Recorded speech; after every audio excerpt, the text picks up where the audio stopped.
২০২২ সালে আমি যখন আমের বিজনেস করতাম, তখন একজন ভাই কুমিল্লা থেকে একবার আমার কাছে প্রায় ২০ থেকে ২৫ কেজি সম্ভবত, আমার সঠিক মনে নেই, আম অর্ডার করেছিল। তো তখন অবশ্য আমি আমের বিজনেস করতাম। তো যখন আমার আইডি থেকেই বিভিন্ন গ্রুপে পোস্ট করে সেল করতাম।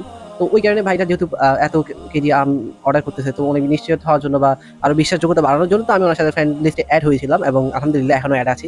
সেই সুবাদে গতকাল তিনি আমাদের কাছে তিনের মায়ের জন্য পেইনজিলি ফয়েল অর্ডার করেছিলেন। আর বলে রাখা ভালো, তিনি কিন্তু বর্তমানে প্রবাসে থাকেন।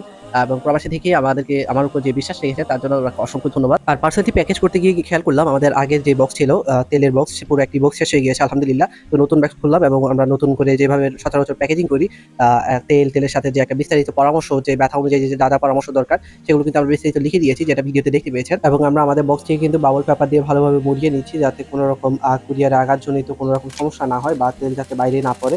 আমরা সর্বোচ্চ নিশ্চয়তা, সর্বোচ্চ নিরাপত্তা নিশ্চিত করার চেষ্টা করি সবসময়। আপনারা যারা আমাদের কাছে পেইনজিলি ফয়েল অর্ডার করবেন, তাদের কাছেও কিন্তু এরকম সুন্দর একটি প্যাকেজিং এ সুন্দর একটি বক্সে করে আমাদের এই তেলটি আপনাদের কাছে পৌঁছে যাবে। সাথে কিন্তু বিস্তারিত ব্যথা অনুযায়ী পরামর্শ পেয়ে যাবেন ইনশাআল্লাহ।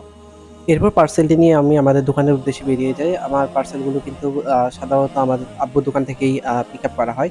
রাইডার সেখান থেকে এসে নিয়ে যায়। কারণ বাসায় আসলে অনেক সময় দেখা যায় যে ব্যস্ত থাকা হয় বা আমি হয়তো বাইরে থাকি, যার কারণে টাইম মতো পিক আপ দিতে পারি না বা আপনাদের পণ্যটা সঠিক টাইমে যাইতে পারে না। ওই কারণে চেষ্টা করি সবসময় আব্বুর দোকানে রাখার।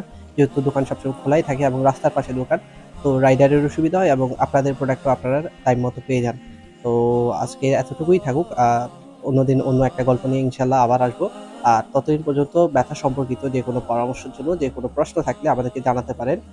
তেল নিতে হবে কথা নেই। তবে আপনার যেকোনো প্রশ্ন থাকলে আমাদেরকে জানালে আমরা সেই অনুযায়ী কিন্তু আপনাকে সর্বোচ্চ সহযোগিতা করার চেষ্টা করব। আপনার ব্যথা অনুযায়ী যা পরামর্শ প্রয়োজন এবং সম্পূর্ণ প্রাকৃতিকভাবে কোনো সাইড ইফেক্ট ছাড়া, সেটা কিন্তু আমরা আপনাকে জানানোর চেষ্টা করব। তো ভালো থাকবেন, সুস্থ থাকবেন, নিরাময়। যন্ত্রণার গল্প শেষ হোক এখনই।